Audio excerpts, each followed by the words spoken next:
Med- Can I just make a joke real quick? On that same test, Yeah. if Andy made a 99, he would argue with the teacher about why he missed that question. Is that fair? I've done that. Absolutely. Yeah, I'm sure you have. You want to know the Enneagram score, so you'd have to take that same thing and go a step deeper and say, well, why is he arguing with the teacher for that 99? Is it because he's got a core of being not wanting to be a bad person, he has to be good, so therefore he has to be perfect? Or is it because he wants control? And so there's a lot of different things that underlie what drives that argument. And that's where it gets interesting to me. Okay, I'm a little more interested now. My curiosity has been piqued. Andy, we're going to need you to lie down on a couch real quick, and we're going to talk to you about when you were a kid and try to figure out a little bit more why you're such a challenger and such a maverick. Your childhood traumas. We're going to go through all that today. Hello and welcome to the Digital Orthodontist Live. I'm your host, Dr. Kyle Fagala, and today I am joined sort of pseudo-virtually, I guess you could say, by two of my best friends in the orthodontic profession. I almost said the orthodontic space, but prefer it to be called a profession. I guess it's an industry too, but the orthodontic profession. And we're going to discuss personality tests and how they can help you become a better orthodontist, spouse, and friend. First, over my left shoulder, we have from Rochester, Minnesota, one of the first orthodontists that I met after graduating from residency back when we were both limping along in our cold start practices. You probably know him best as the braces guy or perhaps as Karen the hygienist, Dr. Grant Collins. That's where we'll add the clapping. Yes. I like the clapping, the audience clap right there. Also, from Phoenix, Arizona, a founder of Orthodontic Pearls and the Mother of Pearls Meeting. He's a lifelong student and fitness nut, and he's someone I always enjoy having friendly arguments with, Dr. Andy Sarpotdar. Hey, Kyle. Good to be here. Thanks for having you. Thanks for being here, not for having me. Thanks for agreeing to take some time out of your day to be here. How are you guys doing today? Grant? Doing great. Yeah, we love this kind of stuff. Yeah, I was like being the polite guy. I gotta let Andy go first. Man, Andy and I love talking about this stuff, and the fact that you invited us both on at the same time. This is gonna be fun for us. We appreciate it. It's gonna be real fun. This is like the final frontier of podcasting in video, where we have in the room, so we're sort of tangibly together, but obviously we're virtually apart. So Phoenix, Minnesota, Memphis, why not? So as I mentioned, tonight we're going to go through personality tests. To be fair, as a disclaimer, if it's even necessary, it turns out that Andy, Grant, and myself, we are not psychologists. We don't have PhDs in psychiatry or these things. We're just very interested in personality tests. It's something that over the last 10 years as a business person and as a leader, manager of people, I've really found a lot of value in these topics. So yes, there are people who have written books and dissertations that know more about this than we do, but hey, we're going to enjoy talking about it. Hopefully it'll spur you on to research these topics more. So specifically, we're going to discuss the advantages and insights that can come from understanding personality tests and how having your teams, and I think your loved ones, take these tests themselves can be very helpful and make a big difference. Next, Andy is going to help us zoom in on the Myers-Briggs personality test, and then Grant's going to discuss the ever-popular Enneagram. And lastly, if we have time, we're going to talk a little bit about Kolbe and also the DISC profile. That's a mouthful. But first, I want to thank tonight's episode sponsor, Neon Canvas. Neon Canvas is the premier marketing agency for orthodontists. We have a completely U.S.-based team featuring over 50 experts in each part of digital marketing, everything from search engine optimization to web and graphic design, branding, photo and video services, and much more. Neon Canvas's clients also will now receive a collection of 13 orthodontic systems from my very own practice when they sign up. We'll be debuting that at the AAO, so make sure you stop by the booth. If you're ready to grow your practice like never before, please check us out at neoncanvas.com.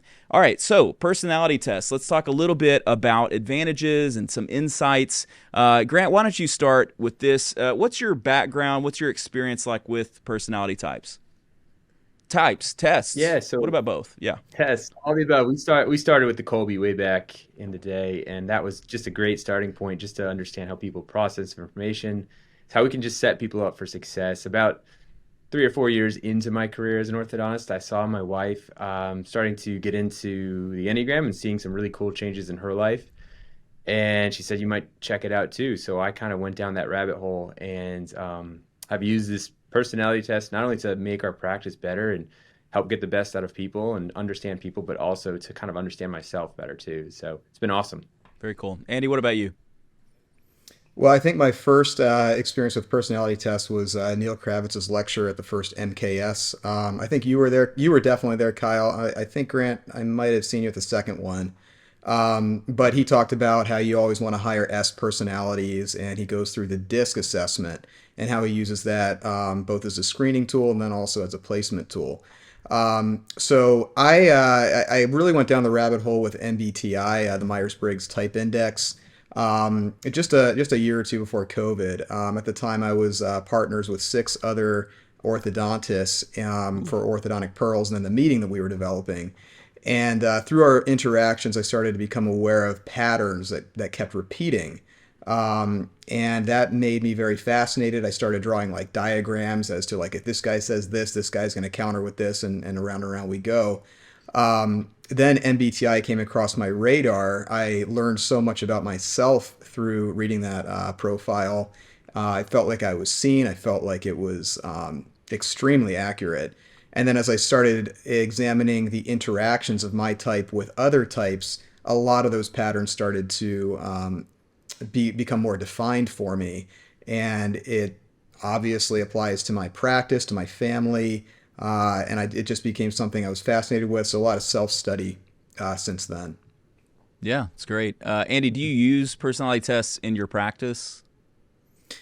We do. We kind of do it loosely, so we don't actually require anyone to take the exam, but everyone ends up doing it. And I don't require it because for a couple of reasons. One, I'd be very cautious about using these as a screening tool.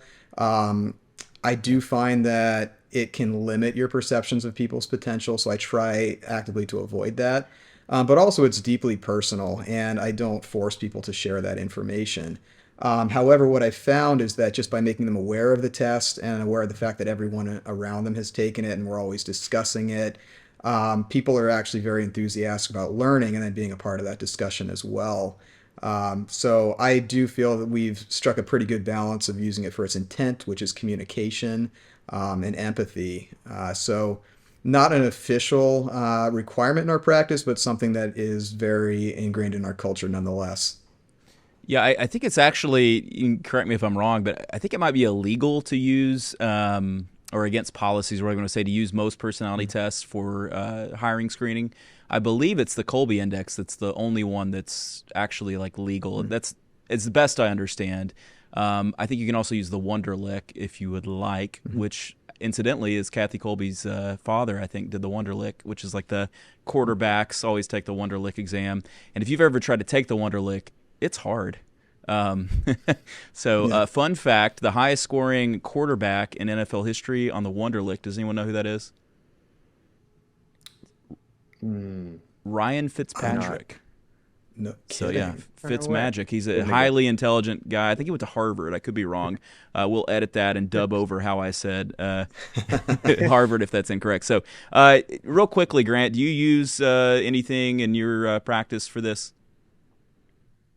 Yeah, I mean, we have them take a series of things. We do the Kolbe at first. We do the language of love. We do Enneagram, just to get a profile on them. Like Andy said, a little different than on our side, where I just don't make them.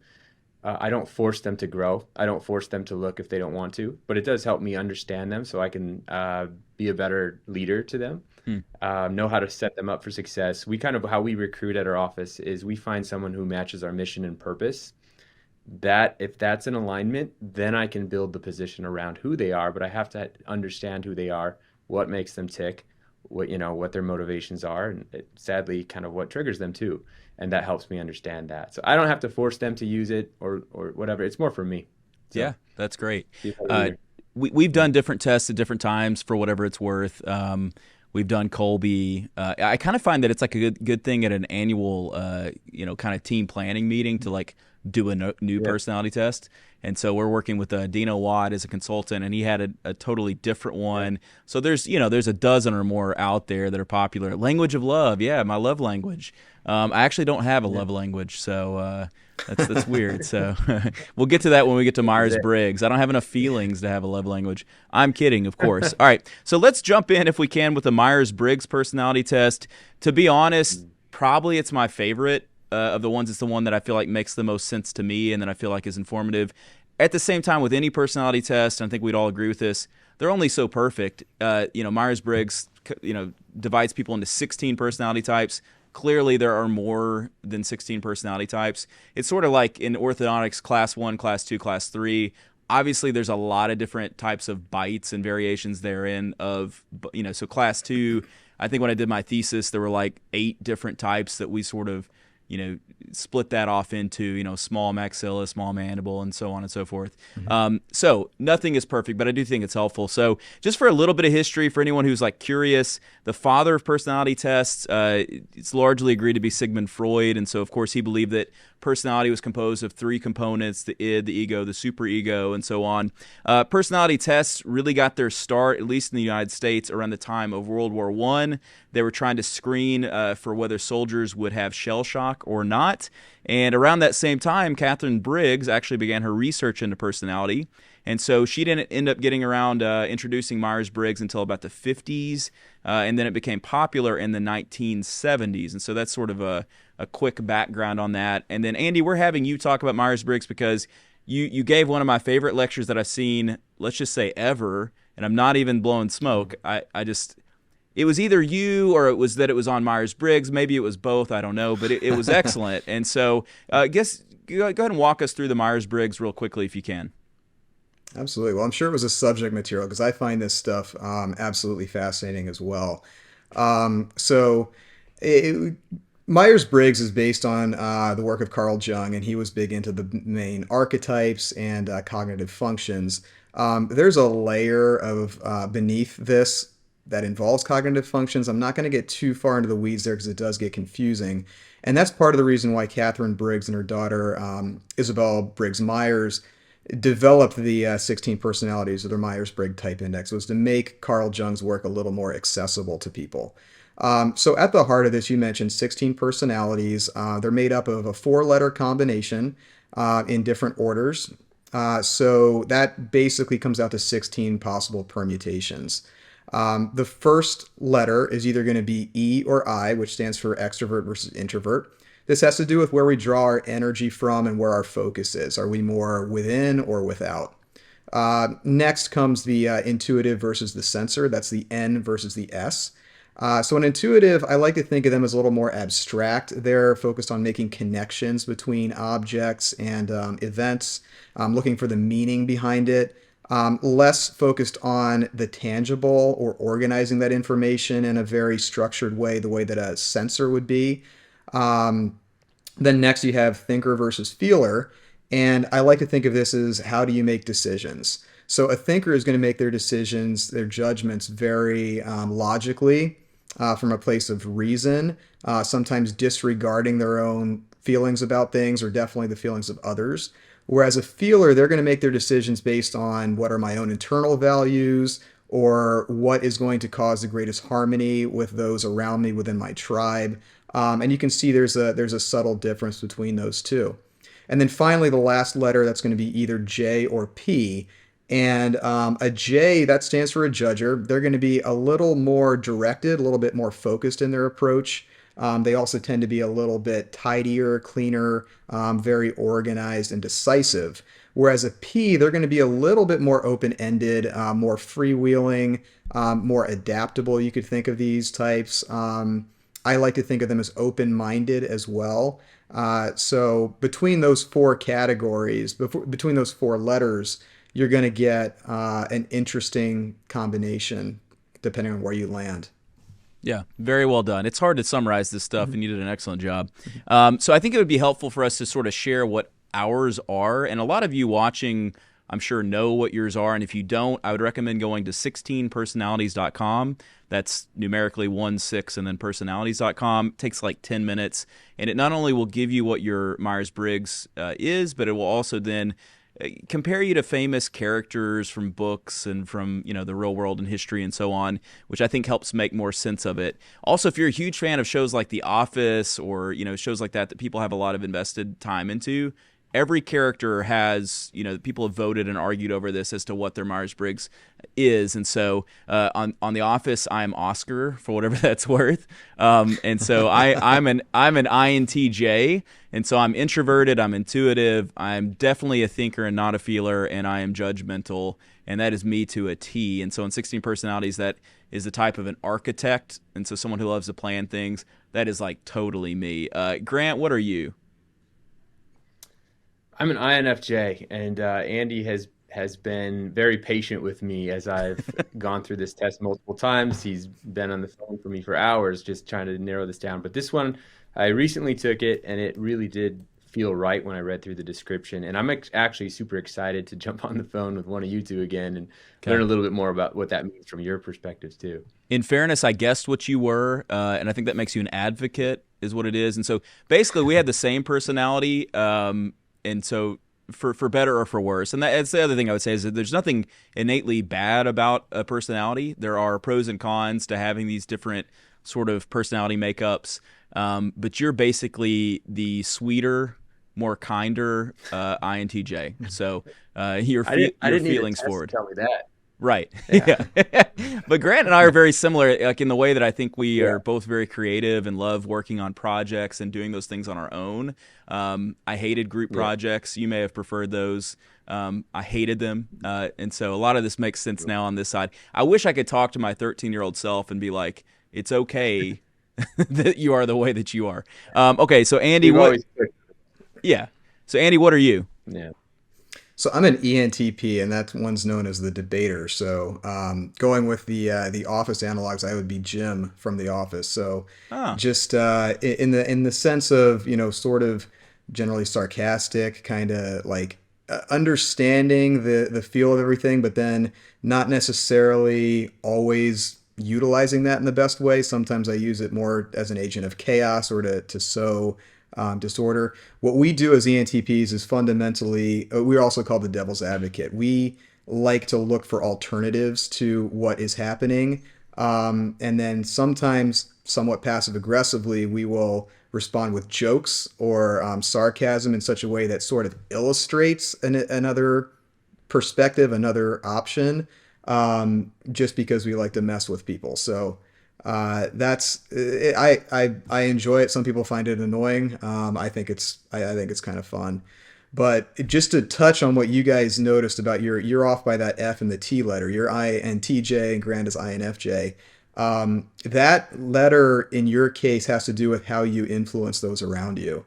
And Grant is going to be more of an extroverted feeler. Again, I'm not getting into cognitive functions, but that means he's going to persuade more from what is better for the group. We're all in this together. We want everyone to be happy. We want everyone to be fulfilled. And his leadership style would probably reflect that, I would imagine. And then Kyle, yours as a thinker, as an extroverted thinker, you're more about directing because this is the structure. This is the way it is. Like you set up the pieces. It's like you're playing chess. And you're just telling the pieces where to go, and it's all going to work. And you see that as the most strategic, most objective way. And in a lot of ways, you're right. But sometimes you might struggle with getting people emotionally on board with that vision, which is where that would be his strength. Yeah. We would make great co-leaders, I think.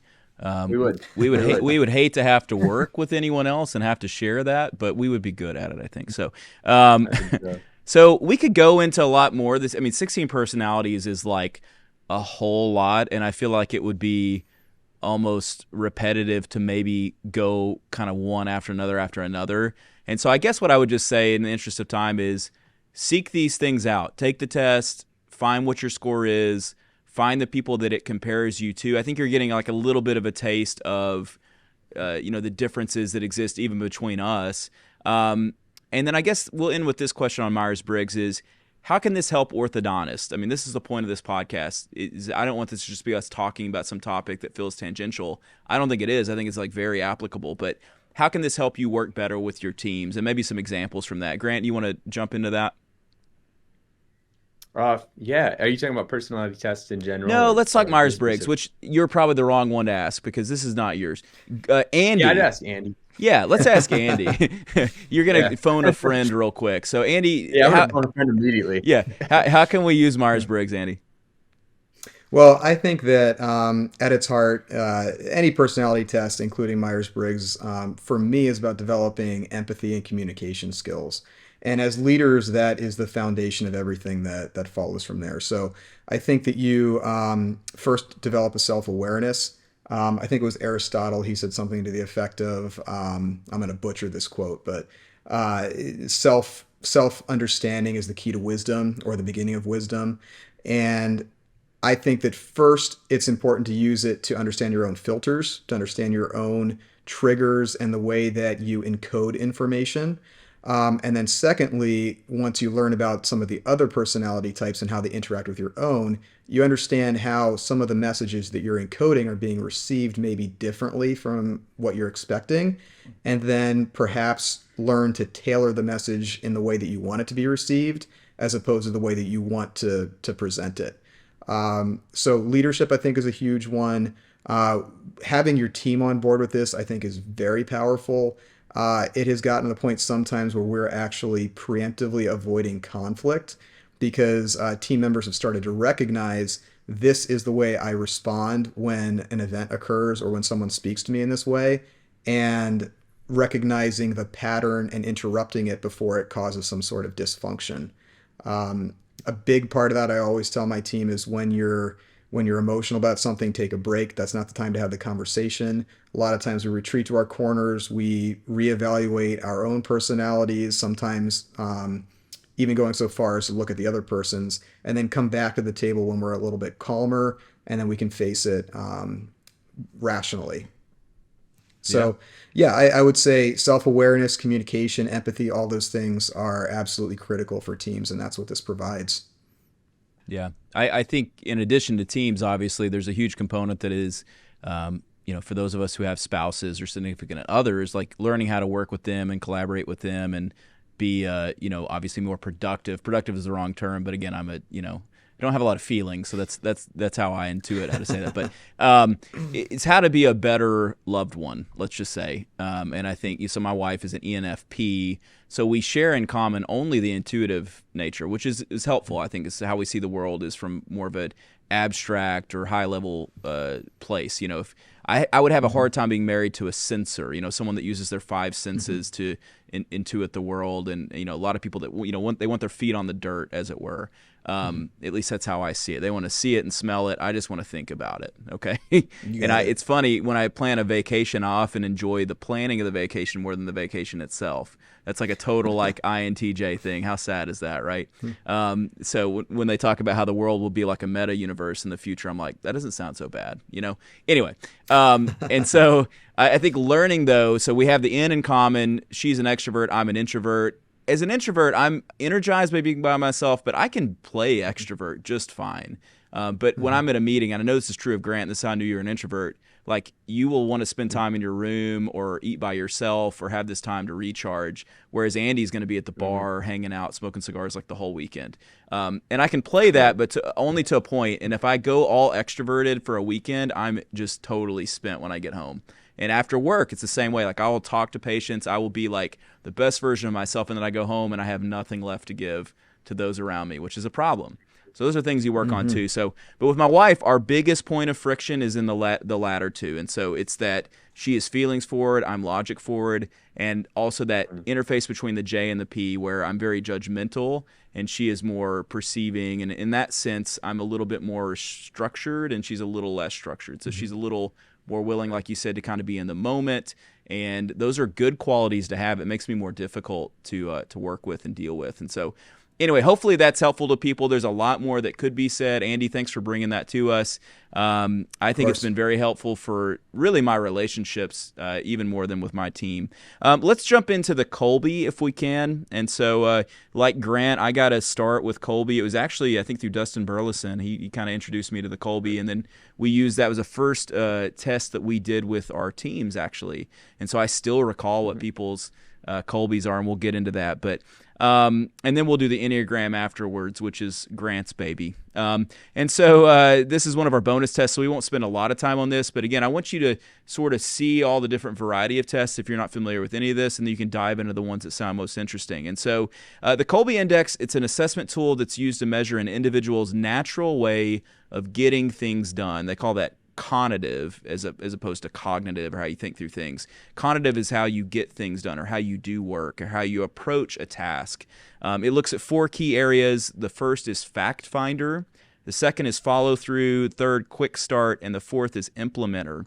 And so what you'll end up having is a score from 1 to 9, 1 being very weak to 9 being very strong in each of these 4 categories. And so you'll have a 4-number score. And so fact finder is the part of the Kolbe Index that measures an individual's ability to identify patterns and facts that are needed to solve a problem. The follow-through measures an individual's ability to complete a task by following through on the details, as the name would suggest.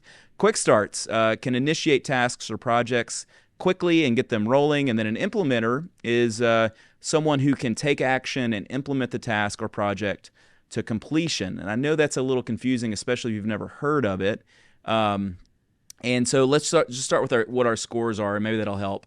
So I'm a 9.632, which means I'm a heavy fact finder, a 9 out of 9 fact finder. I have good follow through, so I have a 6 out of 9. Now, where things start to fall off is quick start. I'm a 3 quick start, which means that is not natural for me to get rolling with stuff very quickly, which totally makes sense because I want everything to be planned out. I want to research it. A 9 out of 9 fact finder again. So it's any wonder that I ever get anything done. And then I'm not a big implementer. I'm a 2 implementer.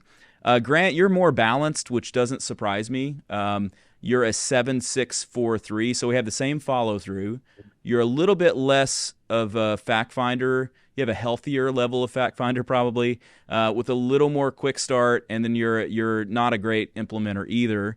And most people aren't, for whatever that's worth. And then Andy is, as you would assume from his personality, not a fact finder. He's a 3 fact finder. He's a 6 follow through. Guys, we have the same follow through. Look at us. We're pretty good at finishing tasks, you know. Andy is, as I would have assumed, is a 7 quick start and then a 4 implementer. So maybe let's just talk about that, Grant, because I know you know this test very well. Just give me your thoughts on Kolbe, because I know they'll be good.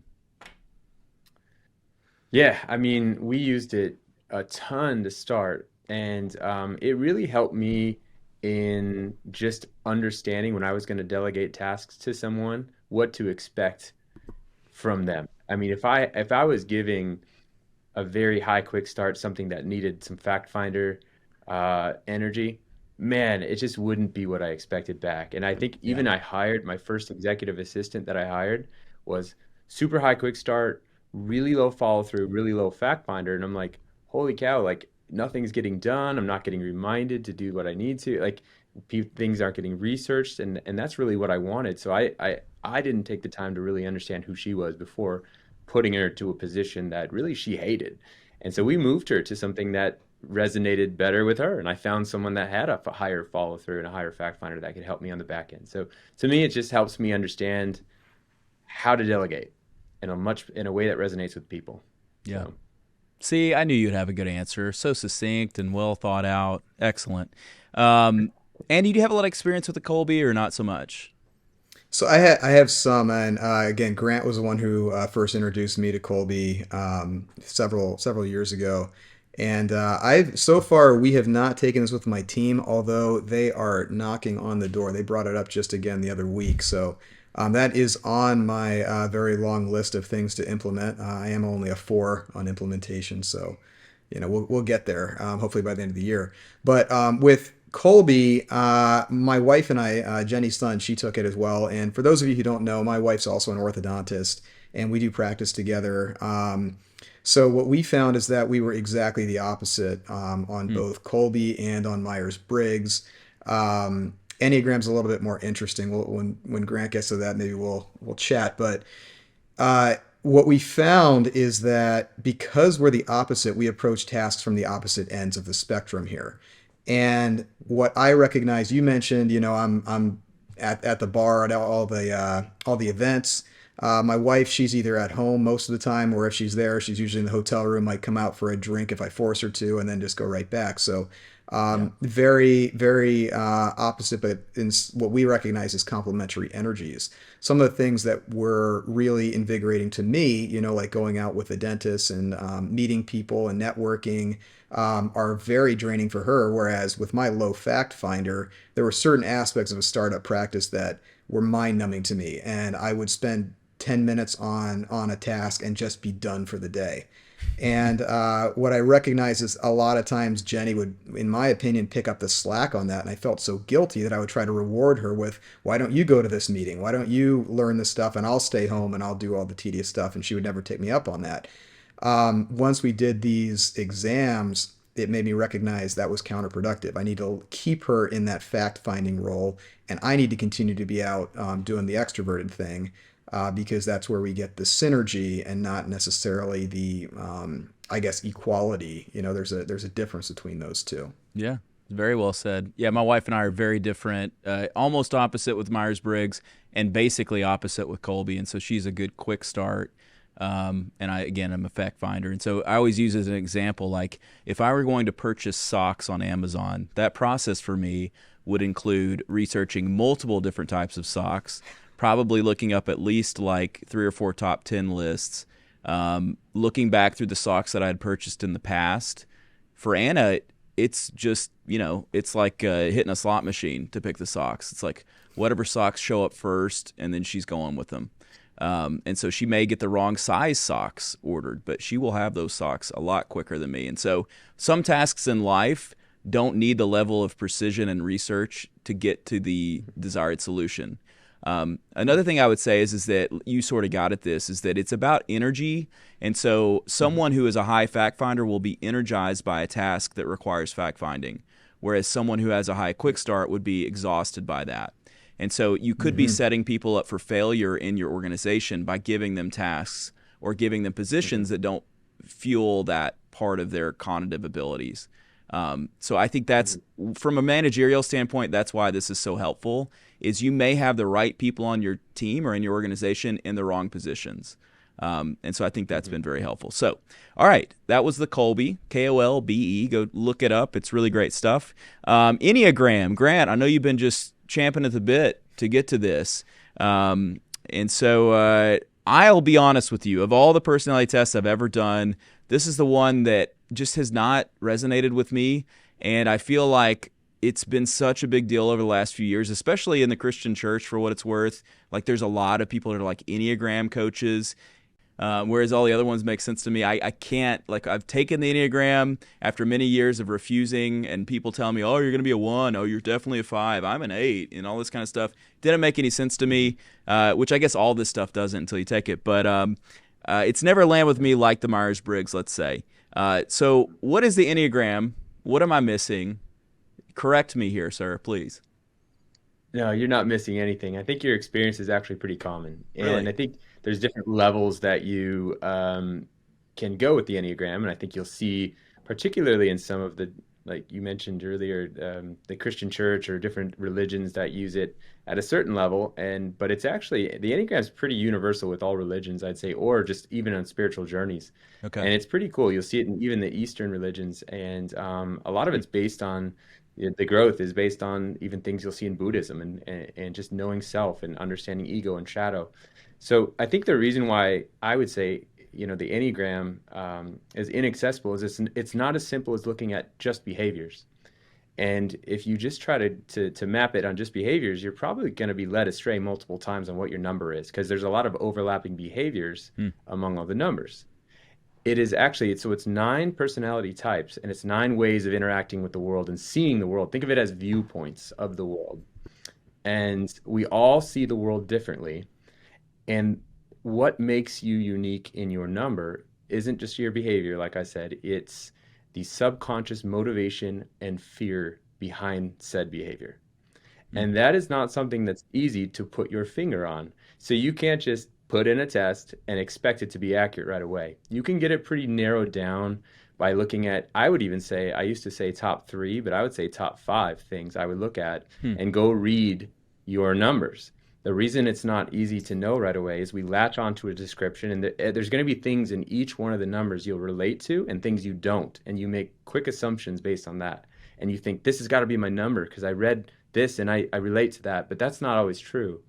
And so really it takes a lot of inner work, a lot of looking, and a lot of looking at your I don't want to say shadow self, but looking at your own ego.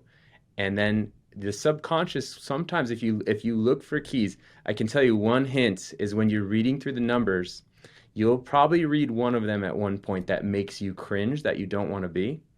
You're onto something. Your subconscious is probably, your body's responding in some way in that moment that it knows something. And it's going to be one you don't want to be too, usually. And so I would stop on that one and read it a little bit more.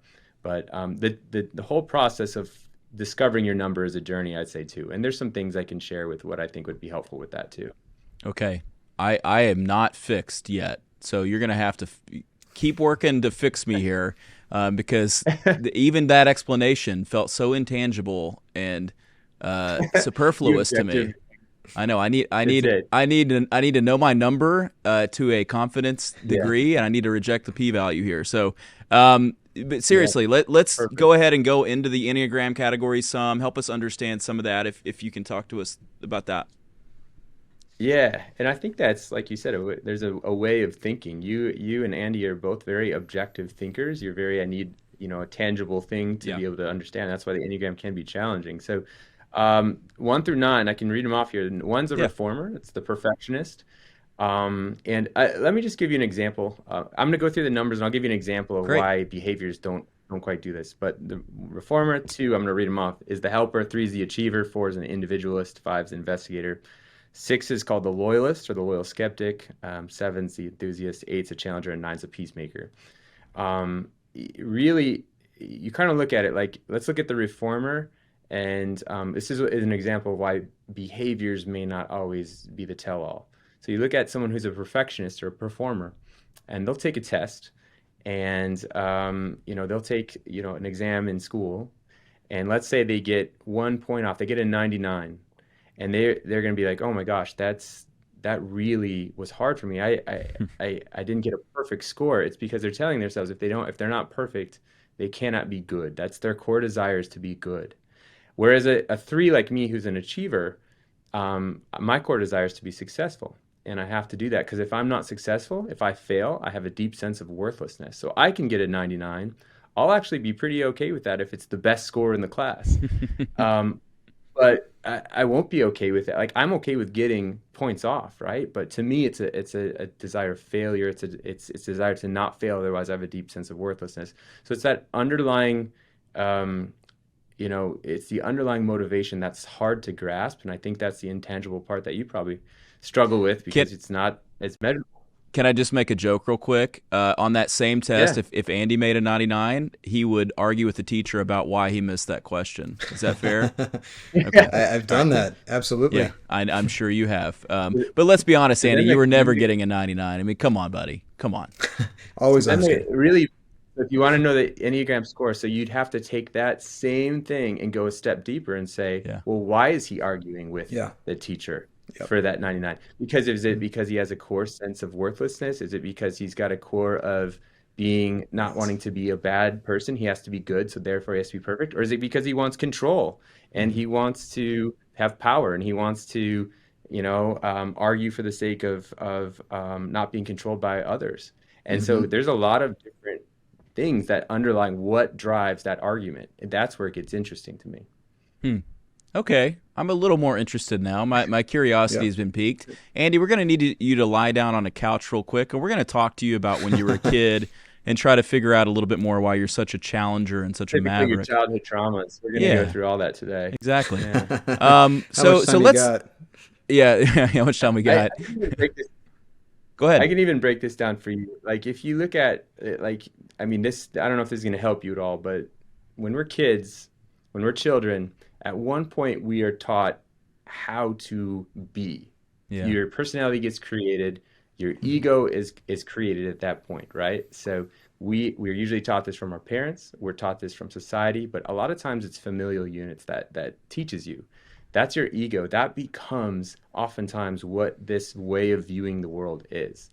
And it can be based on all those 9 different viewpoints. And there's ways to categorize. I'm not even coming close to scratching the surface for how deep this goes in. And that's your ego.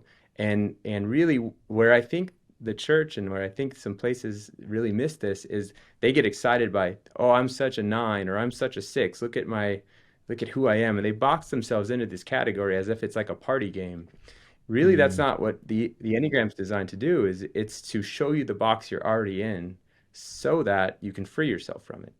And so really that's really what it is it shows you your ego self. So if you look at Carl Jung, like you talked about earlier, he says there's a wholeness, there's a yin and yang to everyone. There's a light and a dark side, and most of us repress the darkness. And then it comes out sideways. It comes out in ways that are either harmful or through addictions or through different things. But until you are able to look at the shadow self, and that includes your ego, and this is a tool that shows you what that is, you can't really incorporate your wholeness and who you are. You're still going to live in the ego. It's your brain thinks this is who I am when really there's something underneath it. So I do know that I'm getting, a little bit deeper into this than it probably needs to be. But, in the context of a workplace, I'm not going to push this stuff on there. I use it differently in the workplace than what I'm saying here. I use it to understand people. And now that I know what their core motivations and fears are, I can understand and be empathetic and understand how to handle conflict and not avoid triggers, but also just be empathetic in those moments and know how to set them up for success and know how to put them in positions where they succeed too. Wow, that was cool. Actually, now I'm a fan of the Enneagram. You did it. You finally broke me. I think if I see it a little bit differently, like a little bit less like a score. So when I took it, I mean, it gives you sort of your two like primary energy forces, or what do you want to say, categories, numbers, let's say. And then it showed like a percentage for each one down the line. And I think like my lowest percentage, whatever it was actually what my wife most is. It's like a supporter or something like that, you know? And I was like, oh, that's no surprise, But what I didn't understand is that you're kind of supposed to pick the one that most represents you, which I think I picked the wrong one. I think what I actually am, for what it's worth, is a 5, which is an investigative thinker. That then wings, or the little W, I'm a 5 wing 6, to one of the energies or the numbers next to you. And then that interacts across the way with the other 9. I mean, it gets very complicated, but I think I missed that. And so I think really what I would say to people watching this, if you've not taken the Enneagram, probably taking a 10 or 15-minute test is the wrong way to approach this one.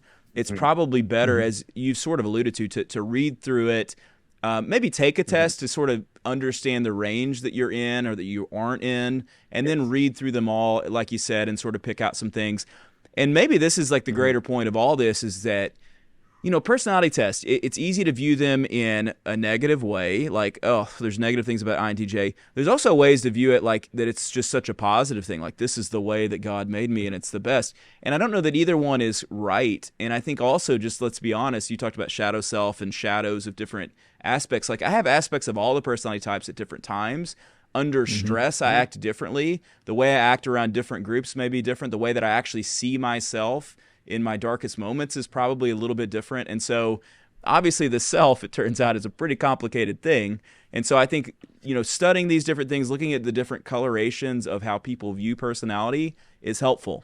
And I don't think that's any different than understanding any topic. I think looking at things from a different point of view, looking at it from underneath, from on top, from the side, in the dark, in the light, I think it allows us to see better who we are. And I think what you said, Grant, is awesome. It allows us to see who we could be once we free ourselves.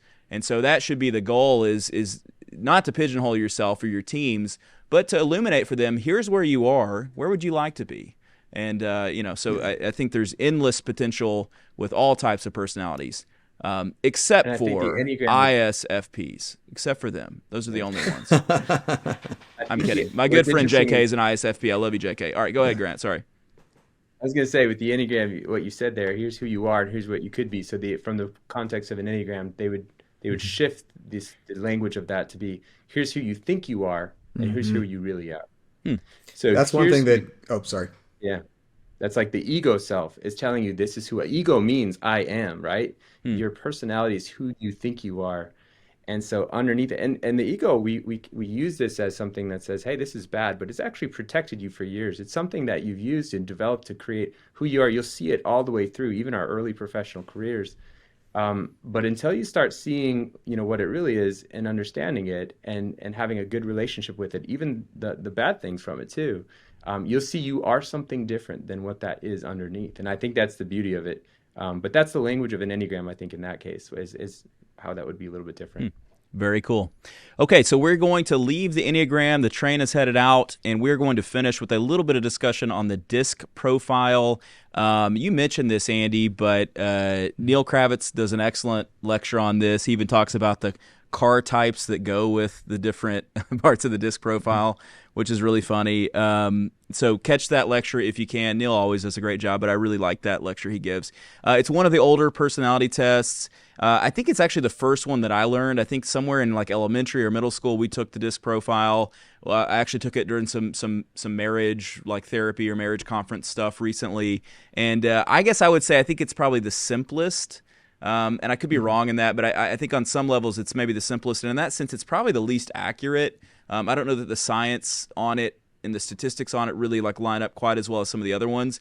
But I do think this is maybe the best first foray into personality types, because I think it does sort of like make it simpler. And in some ways, it's almost like a simplified MBTI, perhaps. But if you're not familiar with the DISC profile, it is a behavioral assessment tool used to measure an individual's personality and behavior, just like everything else, basically. The 4 personality types, the DISC, which is an acronym, is dominant, influential, steady, and conscientious. And so let me read about what those are. Dominant, or a D, this style is focused on results, and it is characterized by assertiveness, decisiveness, and the ability to take control. This is actually the least common of the DISC. And so your prototypical CEO, entrepreneur, strong alpha male, female personality, that is a D-type person. Okay. They would drive a pickup truck that's lifted with chrome and stuff like that. Very strong personality. Influential, or I, this style is focused on people and communication. It's characterized by enthusiasm, persuasiveness, and the ability to lead and motivate others. And so sort of a cult of personality type, someone who's a leader of men or women, that kind of a personality type, charismatic people. S, or steady, this is the most common of the DISC, and it's focused on cooperation and is characterized by patience, reliability, and the ability to listen. As Andy said, this is the one that Neil says to hire. These are great teammates, and they're great in an organization, and they're there to cooperate and to listen and so on. Now, the ones you want to avoid are me, because I am a C-type. I'm a conscientious, compliant person. So this style is focused on accuracy and is characterized by detail orientation, caution, and the ability to follow rules and procedures. I think Neil, when he's making his joke about the cars that they would pick, I can't remember what he says for D, I, and S, but I think on D he says like a sports car.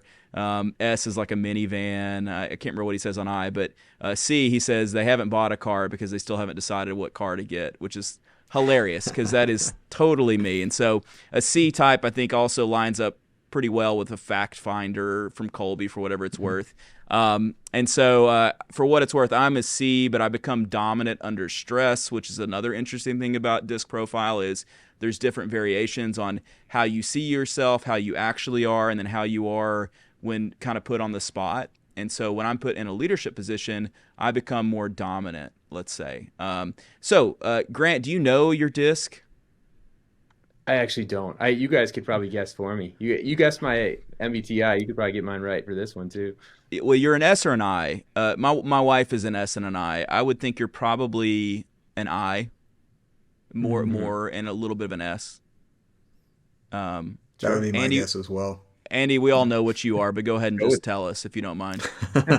I'm a DI, and I go stronger to D when I get under stress too, which is interesting. I mean, my team even calls me out on this sometimes. Like, if we're having a very busy day, I just go right into director mode. I'm like, you go here, here, here. I don't have time for your feelings. It just gotta be done.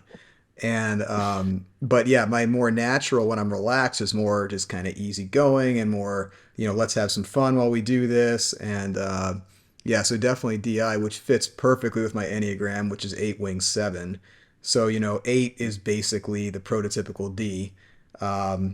We can edit that out, right?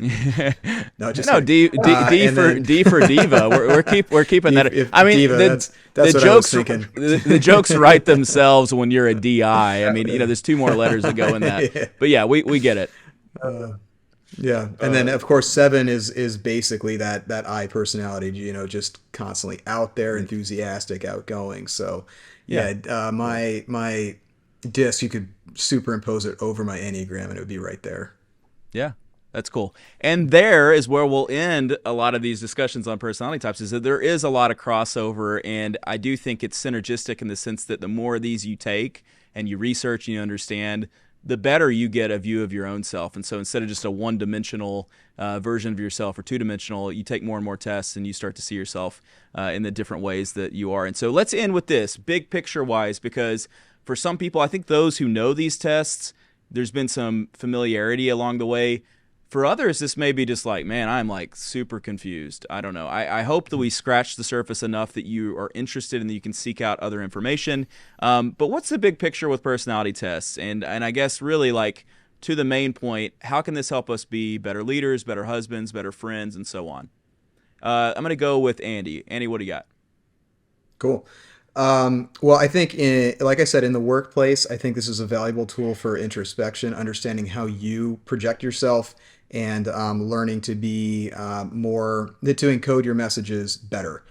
So there's a huge component of communication, and then again, empathy. If you understand yourself and you can understand others, then you can understand what drives them, and you can motivate them appropriately, enrich their lives appropriately, which really is the fundamental job as leaders. For personal growth, I actually find that to be almost more rewarding. Grant talked about this quite a bit, but when Grant and I have spoken, he's encouraged me not to get over-identified with my personality. And when people first get into something like the Myers-Briggs Type Index, that's exactly what they do. Is I'm an ENTP, so I'm a smartass and I do all this kind of stuff, or I'm an INTJ and I overanalyze and very meticulous. And it almost becomes a source of pride and ego, which is the opposite direction of where these things are intended for personal growth. As Grant was saying, or as Carl Jung would say, the persona is that outward appearance. It's that wall that we've built up, the mask that we put on to cope with the world as we perceive it. And the real introspective work is getting past that mask and recognizing who you really are as a human being, as opposed to what you've been taught to be or how you've responded to your environment. So I think both of those things, but to be honest with you, again, especially as an ENTP, I just kind of like the memes too. These things are hilarious. Yeah, the memes are great. There's a lot of, once you get into MBTI, there's a lot of pages to follow. I know you follow some of these, Kyle. I repost every now and then, but when you get this stuff, it's just hilarious. So there's also that application. I send the ENFP memes to my wife, and it makes her sad every time. And that's kind of like the prevailing joke about ENFP. Yeah, I know. And it's like, no, babe, it's supposed to be funny. It's like, well, is it funny? What are you trying to say? So yes, follow all the meme pages. So, Grant, what are your kind of parting thoughts on personality tests? I think from the discussion we had earlier, people are going to be like, man, I don't want to go into all that stuff. So if you look at just the context of an orthodontic clinic, how you can use these personality types or the Enneagram, I think it's just an ability. It gives you the ability to speak a language, or at least understand a language different than your own, when you learn about other people and how they perceive the world. And I think for me, it's helped me to not only understand how I'm speaking to others, so I know, hey, how might this come off? But I also can understand how to speak someone else's language when I understand their Kolbe and their Enneagram and their MBTI, if you look at all that stuff, that's a whole different language that they understand and know, so that when we sit down, we can have an open and honest conversation with each other about maybe differences in how we see it, but also appreciating and validating their experiences. And I think that leads to better communication, leads to better resolution of conflicts. It leads to just a better overall team when you have multiple perspectives that you might be missing if everyone's the same. So for me, it just makes sense to hire that diversity, even in personality at your office. So in the personal life, like Andy said, it's just, I love talking to Andy for hours about this stuff. I mean, to me, it's you can go very deep in yourself to understand self, and what you peel back over the years and what you thought you knew is really mind-blowing when you go there. It's not easy at all. I don't think it's supposed to be easy, though. So I think as we kind of uncover things about our personas and who we are underneath, you really learn things that make you a more humble, inclusive leader and person really in the world. I think you realize how connected many things really are through it. So yeah, that's all I got. Excellent. Guys, it may not surprise you at all, but I really enjoyed this. I've been wanting to do this for a while, and I'm grateful that you both were interested and willing to do it, that you took time away from your families and so on. And Grant, I know Kimberly's really like the Enneagram. She's a coach, right? Oh, yeah. Yeah, she is. She's actually certified now officially. She's a coach. Great. She was giving me pointers right before I got on here. I'm like, good. I was saying, I'm like, my wife, Kimberly, she should have been the one on here. So you kept looking down. I'm guessing she's down there coaching you. She's like, Grant. She's got all my, she gave me notes. Yeah, she's like, you got this. That's great. Man, she's so smart. So go talk to her if you want to actually learn real stuff. Yeah, I always say this at the end, but if people want to get in touch, where's the best place to find you? And then also maybe, Grant, in your case, to find your wife to get the real answers. But where can people find you?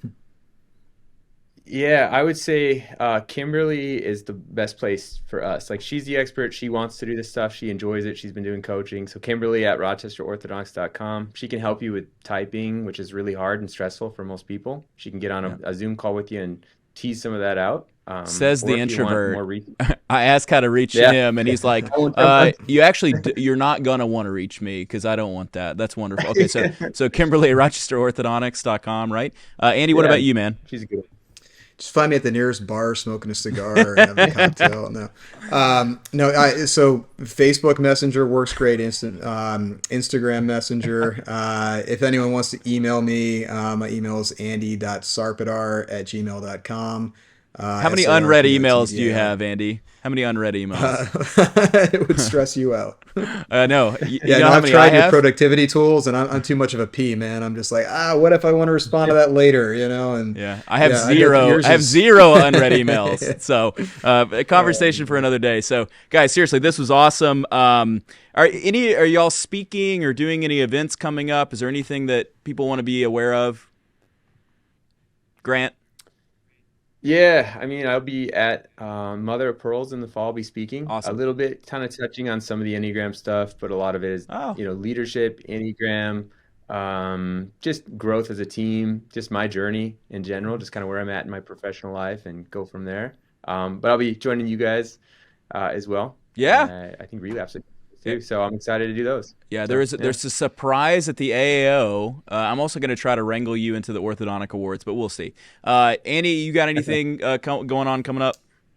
Also, Mother of Pearls, so that's October 12th through 14th in San Diego. Topic to be determined at this point, but I will be there as well. Looking forward to the aircraft carrier. My whole team's going to be there in their flight suits, so this is going to be an interesting one. Yeah, Relapse is playing on the USS Midway in San Diego, so we're going to have a Top Gun theme. I can't wait. We may do like an 80s movie medley of some songs, and so we'll see what happens. I just want to do Footloose. That's all I really care about. So, all right, so for me, I've got a few things. I'm going to shift over to this camera before we say goodbye. I'm sure a lot of you are going to the AAO in Chicago. I hope you will be. I'll be there all weekend. I say this every year, but this is going to be the busiest AAO I've ever had, and I hope it's the busiest that I ever have. But anyway, Neon Canvas is going to be there all weekend. We've got a client-only event at the Cubs-Dodgers game Friday at 1:20 p.m. You guys are welcome to attend if you're going to be in town. We'll talk about that. Andy definitely is. And so we've rented out the entire right field private area, which is going to be awesome. let's see. I'm also lecturing Sunday morning at 8 a.m. on happiness, stress, and mental health. Some of this today will make its way into that, I'm sure. And then we're going to have the first ever orthodontic awards. And so we're going to have an actual ceremony. I wasn't planning on doing an actual ceremony, but people brought it up, and I was like, yeah, let's do a ceremony. And so we've rented out Theater 2 on the exhibit hall floor. It's going to be Sunday at 9:30 a.m. I'm going to be co-hosting it with Anil Adikula. We're going to roast people and do an opening monologue. We're going to have orthodontists who are going to do special entertainment, singing and dancing and other stuff. We're going to have famous orthodontists presenting awards. There's going to be 20 different awards, over 100 nominees, a bunch of people presenting. There's going to be a red carpet. We have a 12-inch tall golden molar that's actually being cast in bronze, I hope, as we speak, so we'll have it. And voting will start soon, so you'll want to go to the Digital Orthodontist Facebook group. There'll be more details there. And then lastly, Relapse is going to be playing at the AAO Celebration. This is going to be Sunday at 4:45 p.m. for a couple hours. It's at the Wintrust Arena, which is where the WNBA team plays. I mean, honestly, I've been playing drums for 25 years now. This will be the biggest gig I've ever done, and I am super stoked. Thanks for listening to this. You out there on Apple Podcasts, YouTube, wherever you're listening. Please give us a 5-star review on Apple Podcasts. Hey, Grant, can you actually say please give us a 5-star review, because they might do it? Hey, please give us a 5-star review. Thank you. Deserved. Kyle works hard at these. The Braces guy said it, so please go do it. And go follow him and follow Andy. And then join the Facebook group if you're not in it, the Digital Orthodontist. There's 5,700 people there, and you'd be better off joining it than not, okay? All right, so finally, thank you for spending your time with us. Thank you to Dr. Grant Collins, Dr. Andy Sarpotdar. You guys were awesome. You're super knowledgeable on this. Fantastic job. Let's add a clapping sound for them, and maybe somebody in the back whistling at both of them, because they're both so handsome. Thanks for being here. Also, thank you to Neon Canvas for sponsoring this episode and this podcast, and for purchasing this table. And thank you to my team. I've got Alan over here, Scott, Kurt, Tom, and Anna. They always help me so much. And from all of us here at the Digital Orthodontist, I'm Dr. Kyle Fagala, signing off. See you soon.